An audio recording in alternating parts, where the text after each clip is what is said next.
जगत गुरु तत्वदर्शी संत रामपाल जी महाराज के मंगल प्रवचन।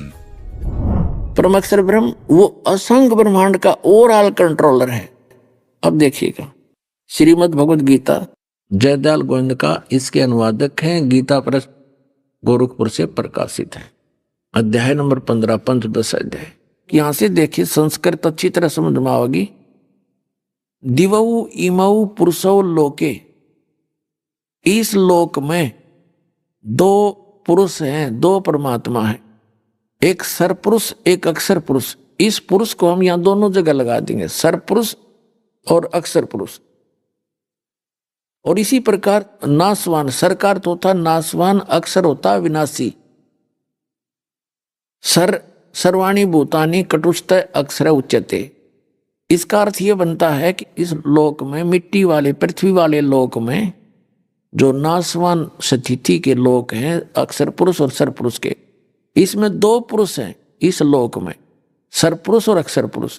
और इसी प्रकार इनके अंतर्गत जितने भी प्राणी हैं, भूतानी माने प्राणी, वो तो नासवान है और जीवात्मा किसी की ना मरती। अंडरस्टूड? गधे की भी ना मरती। यहां अनुवाद किया इन्होंने, देखिएगा। इस संसार में सर माने नासवान और अक्षर माने अविनाशी भी दो प्रकार के पुरुष माने परमात्मा कहे हैं। दो परमात्मा पुरुष कहे। और संपूर्ण प्राणियों के शरीर तो नासवान है और जीवात्मा को अविनाशी कहा जाता। फिर यहां कहा कि उत्तम पुरुष है तू अन्य, उत्तम पुरुष है तू अन्य परमात्मा इति उदाहरते। उत्तम पुरुष तो इन दोनों से अन्य है, सरपुरुष से और अक्षर पुरुष से। उत्तम पुरुष है तू अन्य परमात्मा इति उदाहरते। ये लोग तरम जो तीनों लोकों में प्रवेश करके अविश्य विवर्ती अवैश्वर है, जो तीनों लोकों में प्रवेश करके सबका धारण पोषण करता है, वो है अविनाशी परमात्मा वास्तव में। गीता अध्याय नंबर 8 के श्लोक नंबर 1 में अर्जुन ने पूछा, ये देखिएगा, ये प्रथम मंत्र है 8वें अध्याय का। अर्जुन ने पूछा, किम तत्परम किम अध्यात्म किम कर्म पुरुषोत्तम अधिभूतम च किम प्रोक्तम अधिदेवम किम उच्यते। हे पुरुषोत्तम, वह तत्ब्रह्म क्या है? तत्ब्रह्म क्या है? वह ब्रह्म क्या है? 7वें अध्याय के 29वें श्लोक में, जरा मरण मोक्षाय माम आश्रित्य ये तंति ये ते ब्रह्म तत्विदु, ते ब्रह्म तत्विदु कृष्णम अध्यात्मम कर्म च अखिलम। गीता ज्ञानदाता कहता है 4थे अध्याय के 32 और 34 श्लोक में कि अर्जुन, जो परमात्मा स्वयं आकर ज्ञान देता है वो तत्व ज्ञान है। उस तत्व ज्ञान को तू तत्वदर्शी संतों के पास जाकर समझ ले, वो तुझे ज्ञान बतावेंगे। तू नम्रता पूर्वक दंडवत प्रणाम करके पूछिए। अब ये कहता कि मेरे ज्ञान का जो आश्रय, मैं जो कह रहा हूं इसको सर्वधार्य कर लेगा और तत्वदर्शी संत से ज्ञान प्राप्त कर लेगा, फिर वो केवल जरा मरण बुढ़ापे के दुख से और मृत्यु के कष्ट से छुटकारा पाने के लिए प्रयत्न कर रहे होते हैं, क्योंकि वे उस तत्ब्रह्म से परिचित हैं और सारे यहाँ के कर्म से परिचित, युग के झंझट हमारे जान है और सब अध्यात्म मार्ग से वो परिचित हैं, जिस कारण से वो केवल जरा और मरण से छूटने का प्रयत्न करते हैं। और वो उस तत्ब्रह्म से परिचित है और सारे अध्यात्म ज्ञान से परिचित है और सब कर्मों से भी परिचित है। हम कैसे कर्म करेंगे, उसका कैसे फल मिलेगा। 7वें अध्याय के 29वें श्लोक में, जरा मरण मोक्षाय माम आश्रित्य ये तंति ये ते ब्रह्म तत्विदु, ते ब्रह्म तत्विदु कृष्णम अध्यात्मम कर्म च अखिलम। इसका भाव ये है कि माम आश्रित है, मेरे इस वचन का आश्रय करके कि तत्वदर्शी संत की खोज कर लेता है। तत्वदर्शी संत के पास जाने से फिर उसको परमात्म तत्व का ज्ञान हो जाता है। उसके बाद कहते वो जरा मरण मोक्षाय, जो जरा माने बुढ़ापा वृद्धावस्था, मरण माने मोक्ष, जरा यानी बुढ़ापे और मृत्यु के कष्ट से छूटने के लिए जो प्रयत्न करते हैं वे ब्रह्म तत्विदु, तत्ब्रह्म को जानते हैं। कृष्णम अध्यात्म कर्म च अखिलम। 8वां अध्याय शुरू हो जाता है, यहाँ 7वां समाप्त हो जाता 30 श्लोक में। इस 8वें अध्याय के प्रथम मंत्र में अर्जुन ने पूछा कि किम तत्ब्रह्म, फिर वो क्या है वो तत्ब्रह्म।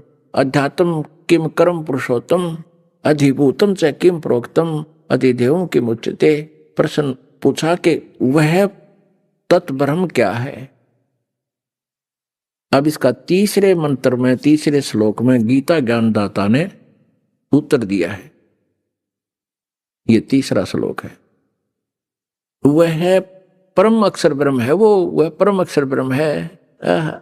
अब हम यहीं आ जाते हैं वापस 15वें अध्याय के 16 और 17 में। 3 पुरुष हैं, एक सरपुरुष एक अक्षर पुरुष। ये परम अक्षर पुरुष, ये परम अक्षर ब्रह्म कहो, परम अक्षर पुरुष कहो। तो गीता ज्ञानदाता अपने से अन्य परम अक्षर ब्रह्म, सर्वश्रेष्ठ परमात्मा, परमेश्वर, सबका मालिक। 15वें अध्याय के 1 से 4 का तो वास्तविक ये वर्णन है कि उल्टा लटका हुआ संसार रूपी वृक्ष है। ऊपर को जड़ तो पूर्ण परमात्मा समझो, नीचे को तीनों गुण रूपी शाखा, रजगुण ब्रह्मा, सदगुण विष्णु, तमगुण शिव। और जो संत इसको पूरे विभाग बता देगा अलग अलग, तना कौन भगवान है, जड़ कौन मालिक है, और डार कौन है, और शाखा और पत्ते क्या है, सवेदवित वो तत्वदर्शी संत है। ये देखो 15वें अध्याय का प्रथम मंत्र दिखाते हैं। ये उल्टा लटका हुआ संसार रूपी वृक्ष है। ऊर्ध्व मूलम अधः शाखम। गीता ज्ञान दाता ने बस इतना संकेत दे दिया कि ऊपर न तो जड़ और नीचे न तीनों गुण रूपी शाखा वाला ये उल्टा लटका हुआ संसार रूपी वृक्ष है। और जो संत इसके सारे विभाग बता देगा, सवेदवित, वह वेद के तात्पर्य को जानने वाला है। ऊर्ध्व मूलम अधः शाखम अश्वत्थम प्राहु अव्यम छंदासी यस्य पर्णानि ये तम वेद सवेदवित। आदि पुरुष परमेश्वर तो मूल, ऊपर को जड़ तो आदि पुरुष परमेश्वर है, ठीक। और फिर अधः शाखम ब्रह्मा रूप मुख्य शाखा वाले, ये गलत अनुवाद कर दिया।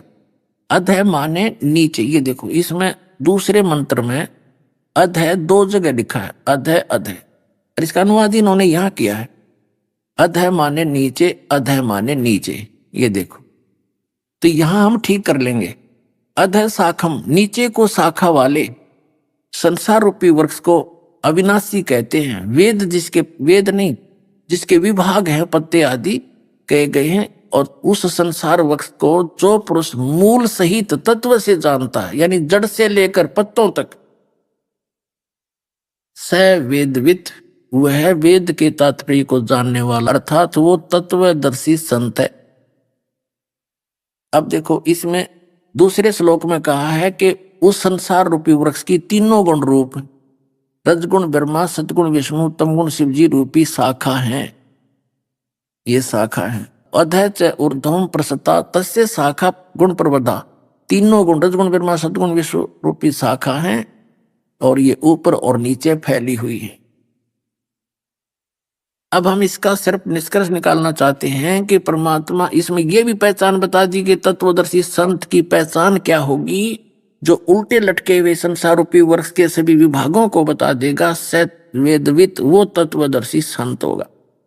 ये ज्ञान परमात्मा ने सुन आकर दिया था। आदरणीय रामानंद जी ने कहा था कि तुम साहेब, तुम संत हो, तुम सतगुरु, तुम हंस, और गरीबदास आपके रूप बिना और न दूजा अंश। तुम साहेब, तुम संत हो, तुम परमात्मा हो, तुम एक सही संत हो, तुम ही सतगुरु हो, तुम ही सतगुरु हो, सच्चा ज्ञान देने वाले आप ही हो, और तुम ही एक अच्छे भक्त की भूमिका भी दाता आप ही कर रहे हो, एक दास बनकर रहे परमात्मा। तो उस परमेश्वर ने स्वयं ज्ञान दिया था। कबीर अक्षर पुरुष एक पेड़ है, निरंजन यो सर पुरुष वाकी डार, और तीनों देवा शाखा हैं ये पात्र संसार। अब उस परमात्मा के दिए हुए ज्ञान को दास आगे बता रहा आपको, तो उसके द्वारा बताए गए ज्ञान को समझना भी उसकी दया ही से होता है, और वो भी सतगुरु ही माना जाता है, जो परमात्मा के कोड वर्डों को और विस्तार से समझा दे, सभी भागों को बता दे।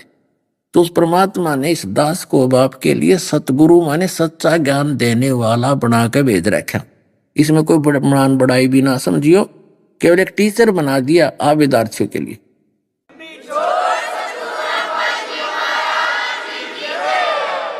कबीर अक्षर पुरुष एक पेड़ है निरंजन, यानी क्षर पुरुष को निरंजन भी कहते हैं, उसकी डार और तीनों देवा रजगुण ब्रह्मा सतगुण विष्णु शाखा है, ये पात रूप संसार। इस परमेश्वर ने पहले ही बताया था, ये पूर्ण परमात्मा जो है ये प्रोक्ष है, ये परम अक्षर ब्रह्म, ये जड़ है, ऊपर को जड़ वाला, नीचे को तीनों गुण रूपी शाखा वाला। ओह, ये उल्टा लटका हुआ संसार रूपी वृक्ष है। और जो संत इसके सभी विभागों सहित बता देगा, जड़ क्या है, तना क्या है, डार क्या, शाखा क्या है, सवेदवित गीता जी अध्याय नंबर 15 के श्लोक नंबर 1 से 4 का इसका सारांश सुना रहे हैं। तो अब जो दास आपको बताना चाह रहा है कि श्रीमद् भगवत गीता अध्याय नंबर 15 के श्लोक नंबर 16 और 17 में 3 पुरुष है, एक सर पुरुष, एक अक्षर पुरुष और परम अक्षर पुरुष। गीता अध्याय नंबर 15 के श्लोक नंबर 17 में कहा कि उत्तम पुरुष है तू अन्य।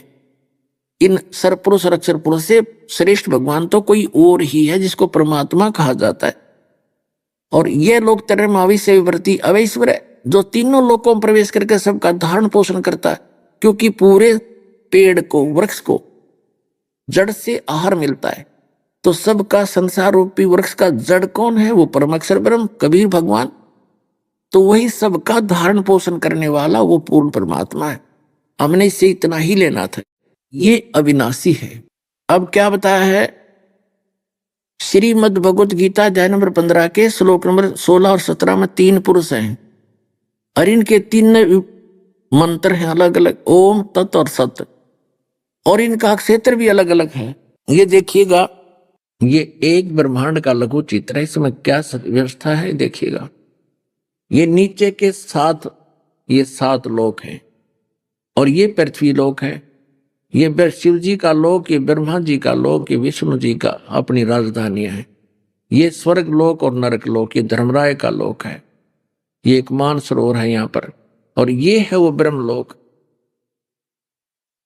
ये इतना ब्रह्म लोक है। अब जैसे जो ब्रह्मा विष्णु महेश की पूजा करते हैं, इस कोमन स्वर्ग में जाते हैं, इस स्वर्ग लोक में आ जाते हैं, और ये तो बहुत शीघ्र ही इनका पतन हो जाता है। जो ब्रह्म की साधना सरपुरुष की करते हैं वो यहाँ इस ब्रह्म लोक में पहुंच जाते हैं। इसने यहाँ 3 नकली स्थान बना रखे, महेंद्र का द्वीप, नकली सतलोक, नकली अलकलोक, नकली अगमलोक और नकली अनामी लोक। ये सारा ब्रह्म लोक कहलाता है। इतना ये देखिएगा। और ये स्वयं इसने 3 गुप्त स्थान बना रखे हैं। एक स्थान पर यह स्वयं ब्रह्मा जी का रूप धारण करके रहता है और दुर्गा इसकी पत्नी है, उसको ये शावत्री रूप में रखता है। ये रजोगुण प्रधान अक्षेत्र है। ये एक सतोगुण प्रधान अक्षेत्र है जिसमें यह स्वयं विष्णु रूप धारण करके रहता है और दुर्गा को लक्ष्मी रूप धारण करा के यहाँ रहता है। जब तक ये इसमें रहते हैं, इनके दोनों के सृष्टि क्रम से जो पुत्र उत्पन्न होता है उसका नाम विष्णु रख देते हैं, वो ऑटोमेटिकली सतोगुण हो जाता है। और जब ये ब्रह्मा के रूप में रहता है रजोगुण प्रधान क्षेत्र में, तो इन दोनों के संयोग से जो पुत्र उत्पन्न होता है उसको इसी स्वरूप का उत्पन्न हो जाता है, वो ऑटोमेटिकली रजगुण युक्त हो जाता है। और यही काल ये सरपुरुष वह तीसरे तमोगुण प्रधान क्षेत्र में रहता है, दुर्गा को पार्वती रूप में रखता है, स्वयं ये इस वेशभूषा में रहता है। इन दोनों के संयोग से जो पुत्र उत्पन्न होता है वो ऑटोमेटिकली स्वाभाविक तमोगुण हो जाता है और उसका नाम ये शिव रख देते हैं। सतोगुण से उत्पन्न पुत्र को विष्णु नाम रख देते हैं और इस एक क्षेत्र में जो उत्पन्न होता है उसको ब्रह्मा नाम रख देते हैं, वो रजोगुण युक्त हो जाए। तो ये एक ब्रह्मांड है, ऐसा एक ब्रह्मांड है। ऐसे 21 ब्रह्मांड का स्वामी ये काल है, सरपुरुष। ये देखिए, ये काल के 21 ब्रह्मांड, ये सरपुरुष भी कहते हैं इसको। अब जो आपने एक ब्रह्मांड ये देखा था पूरा, ये समझो अब ये एक गेंद सी होगी, गेंद। तो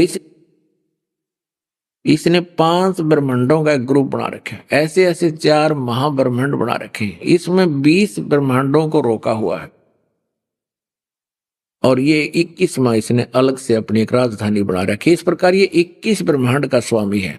और ब्रह्मा विष्णु महेश जी तो केवल इन 3 लोकों में, इस पाताल लोक पर, इस पृथ्वी लोक पर और इस स्वर्ग लोक पर एक एक विभाग के स्वामी हैं। रजगुण विभाग के ब्रह्मा जी, सतगुण विभाग के विष्णु जी और तमगुण विभाग के शिव जी। ये केवल एक ब्रह्मांड में इन 3 लोकों पर एक एक विभाग के अधिपति हैं बस। और ऐसे ऐसे 21 ब्रह्मांड है इस काल के। अब ब्रह्मा विष्णु महेश की सतिथि से आप परिचित हो जाओगे। ये पूरी सतिथि आप इससे समझेंगे तीनों भगवानों की। ये देखिएगा, सरपुरुष, अक्षर पुरुष और परम अक्षर पुरुष। ये 21 ब्रह्मांड हैं जो अभी आपने देखे थे। अब ये इस सतिथि में आ गए। ये तो सरपुरुष यानी काल ब्रह्म के हैं 21 ब्रह्मांड। और ये 7 शंख ब्रह्मांड हैं, 7 शंख ब्रह्मांड ये अक्षर पुरुष के, या परब्रह्म कहो चाहे अक्षर पुरुष को, ये वाले ये अलग से दिखाई देती है। और ये पूरे असंख्य ब्रह्मांड का कुल मालिक, इन पे भी उन सब पे जो मालिक है वो परम अक्षर ब्रह्म कबीर देव है। ये परम अक्षर ब्रह्म है, ये सब का स्वामी ये परम अक्षर ब्रह्म है। ये पूरा पूरा देखें। अब ये 3 भगवान समझ पाओगे, सरपुरुष, अक्षर पुरुष, ये इतनी सीमा अक्षर पुरुष की, ये सरपुरुष की, और ये परम अक्षर पुरुष यानी पूर्ण परमात्मा।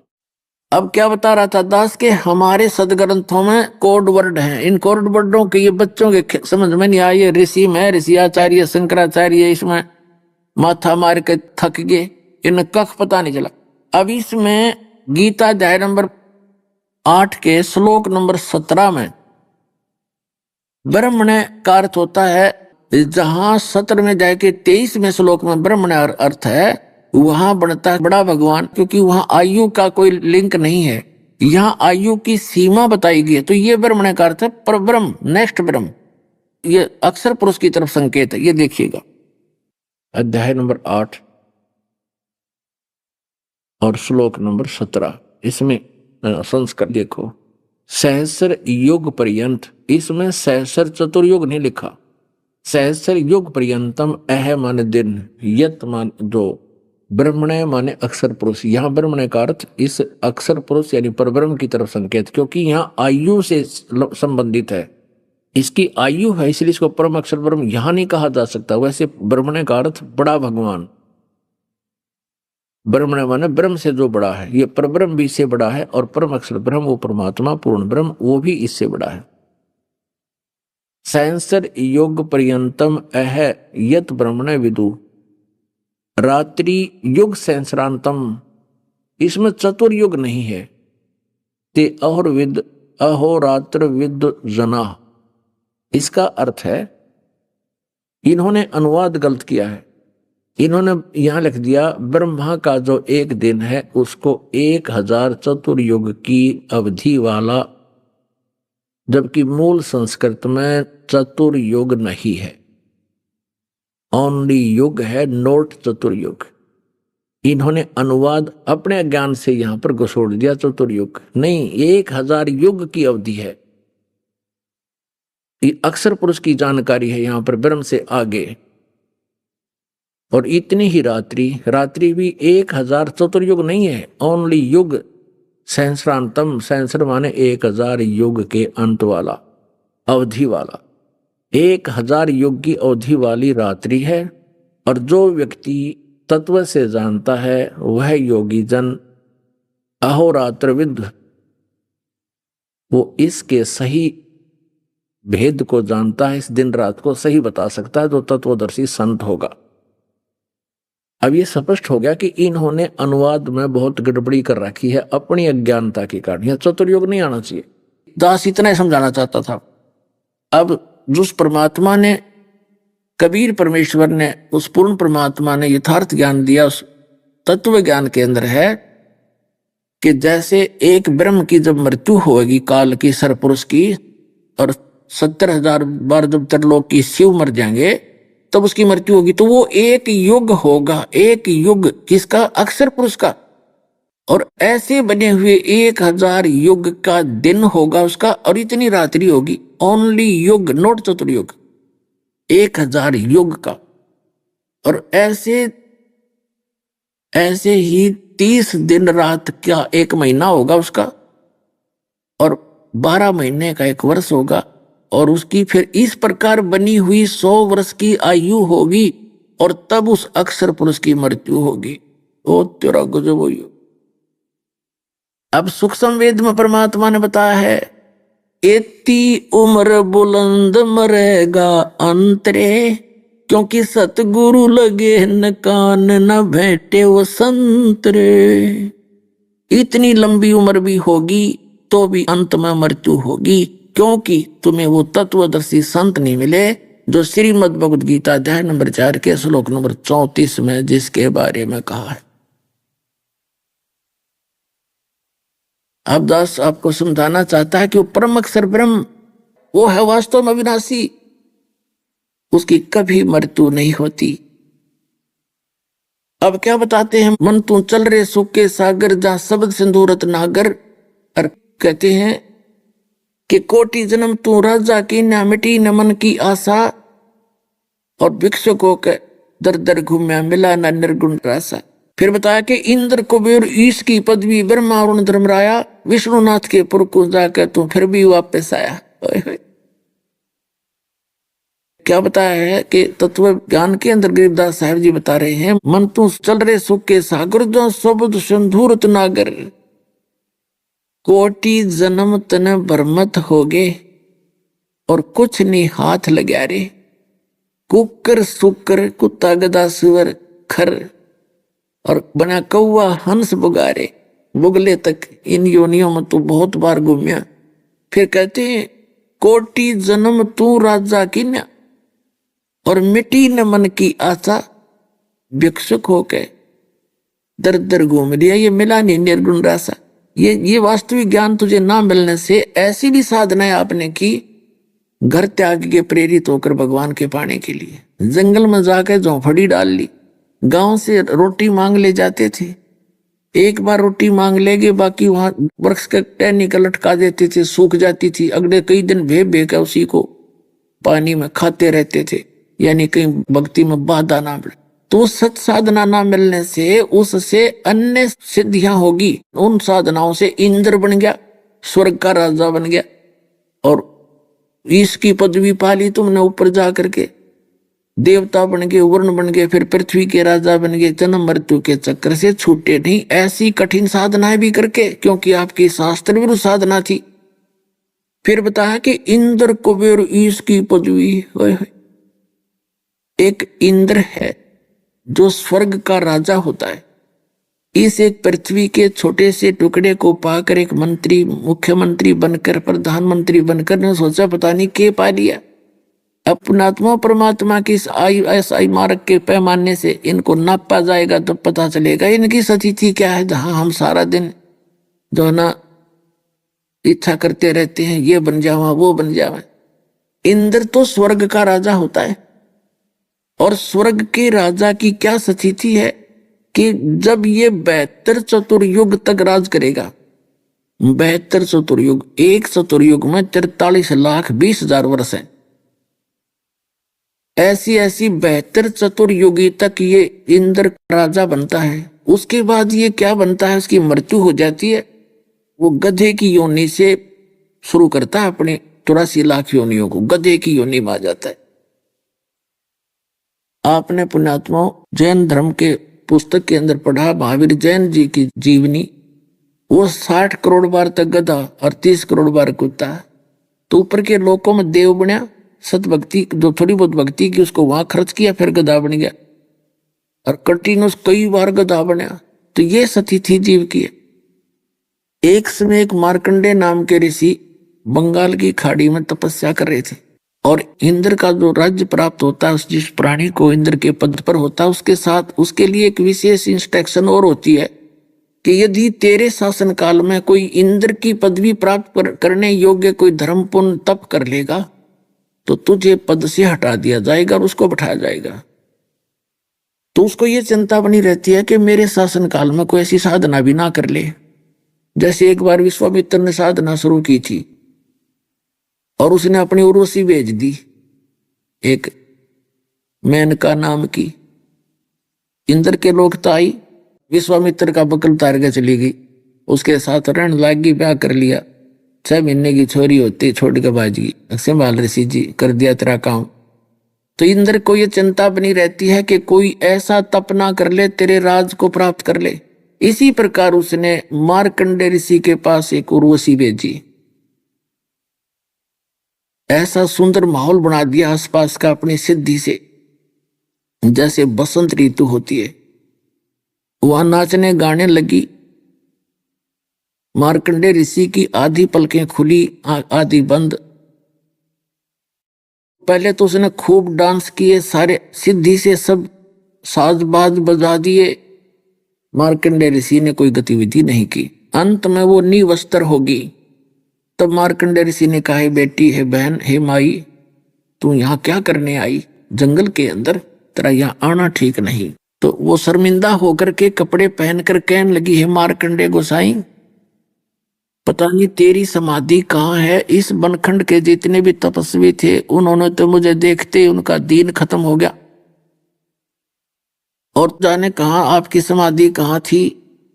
तब मार्कंडे ऋषि ने कहा कि जहां मेरी समाधि थी मैं ब्रह्मलोक में गया हुआ था, और वहां तेरे जैसी तो वहां नाचने वालियों की, वहां डांस करने वाली औरतों की तेरे जैसी तो नौकरानी है, मैं तुझे क्या देखूं। अपन आत्मा, इस तत्व ज्ञान से आपको पता चलेगा आज हम कहाँ बैठे थे, हम ये के कथा सुनाया करते थे। अब यहाँ ये है जिसने ब्रह्म तक का ज्ञान हो गया, वो ने सोचा नीचे के साधना गलत से कि, और ब्रह्म आज तक ये ब्रह्म तो ऊपर किसी ने जाना नहीं, ऋषि में ऋषियों ने भी, और ब्रह्म के पुजारी भी आखिर में घुमा फिरा के फिर इन ब्रह्मा विष्णु महेश पर ही आकर रुक जाते हैं, क्योंकि ये काल एक धोखा करता है। जब समाधिस्थ होकर ये ध्यान लगाते हैं परमात्मा पाने के लिए, तो ये किसी को विष्णु रूप में दर्शन देता, किसी को शिव रूप में, किसी को ब्रह्मा जी के रूप में। तो साधक ये समझ बैठता है कि ये ब्रह्मा विष्णु महेश ये होंगे जो देवता हैं, और उसने प्रतिज्ञा कर रखी है 7वें अध्याय के 24 और 25 मंत्र में गीता जी में स्पष्ट किया है कि मैं कभी किसी के समक्ष नहीं आता, मैं अपनी योग माया से छुपा रहता हूं। ये मूर्ख जन समुदाय मुझे कृष्ण मान रहे होंगे, मुझे व्यक्ति मानते हैं, मैं कृष्ण नहीं हूं। इसने कसम खा रखी है, प्रतिज्ञा कर रखी है, मैं कभी अपने ओरिजिनल रूप में किसी को दर्शन नहीं दूंगा। तो कहने का भाव ये है कि मार्कंडे ऋषि का ये भ्रम था कि ब्रह्मलोक में गए हुए प्राणी सबसे उत्तम सिद्धि है और वहां सबसे ज्यादा सुख है। अब जैसे एक तो बरवाड़ा में कोई रेस्टोरेंट हो, एक दूसरा हिसार में, तीसरा दिल्ली में 5 स्टार हो, तो जिसा 5 स्टार होगा उसकी कीमत भी ज्यादा होगी, जब बकवाद गणी होंगी तो वहां खर्चा भी गना होगा। तो ये ज्यादा साधक अपनी साधना करने वाले, वो क्या कह रहा था कि मेरी समाधि पुण्यात्मा ये डले डो 2.5 घंटे सुबह, 2.5 घंटे शाम, ये राधा स्वामी आले रिया, और 2.5 घंटे हम ये कला तोड़ेंगे। समाधि कैसे लगती है, जैसे ये शरीर है, इसमें पूरे ब्रह्मांड की इसके अंदर दृश्य हैं।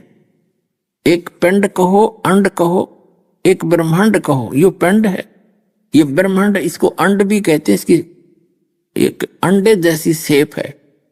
तो इस शरीर के अंदर चैनल लगे हुए, इन चैनलों में जिसका कोई पूर्व जन्म के संस्कार से ऑन हो गया, तो वो उसके अंदर जो भी क्रिया हो रही है वो यहां बैठा देख सकता है। तो ऐसे मार्कंडे ऋषि का सहस्रार कमल खुल गया था, और जब वहां प्राणी पहुंचता है तो वो चमक तो अलग है, सहस्रार कमल का तो अलग है, उसके साइड से एक रास्ता है, उसमें फिर ब्रह्मलोक के अंदर प्रवेश कर जाता है ये प्राणी की सुर। तो यहां से उसकी समाधि देख रहा था, समाधि में यहां बैठा और अपनी ऊपर की जो समाधि चली जाती है, आत्मा चली जाती है, तो एक सहज समाधि होती है जिसमें यहाँ का भी ज्ञान रहता है और वहां का भी ध्यान रखता है। तो ऐसे समाधिस्थ था वो। देखो आप 3 घंटे पिक्चर देखने जाते थे, अब तो नहीं जाएंगे हम, तो वो 3 घंटे का ऐसा नहीं पता लगता, जैसे 3 मिनट होगी, छुट्टी होती है दिखा करती। तो ऐसे ही ये जो साधना करते हैं, ये अंदर फिल्म देखते हैं ना, यू मन 1 मिनट ना टिकन दे न, जब वह उठा दे, तो इसको यहाँ के बाहर की बजाय अंदर और ज्यादा आनंदित वस्तुएं नजर आने लगती हैं, तब ये टिकता है, उधर ही धक्के खाता रहता ऊपर। उधर से उसका तप बन जाता है। ओम नाम के जाप से ब्रह्मलोक के योग्य उसकी भक्ति अगर बनेगी तो ब्रह्मलोक जाएगा, नहीं तो उस तप से जो बैठा बैठा देख रहा था ड्रामे, उससे वो पृथ्वी पर राजा बन जाता है या इंद्र की पदवी प्राप्त कर सकता है, स्वर्ग का राजा बन जाता और फिर गधा बन जाता है। तो मार्कंडेय ऋषि को ये था कि मैं जो साधना कर रहा हूं ये अन्य से उत्तम है, क्योंकि ब्रह्मलोक के अंदर भी ऐसे ही एक महा इंद्र है और वहां भी ऐसे स्वर्ग बहुत बड़े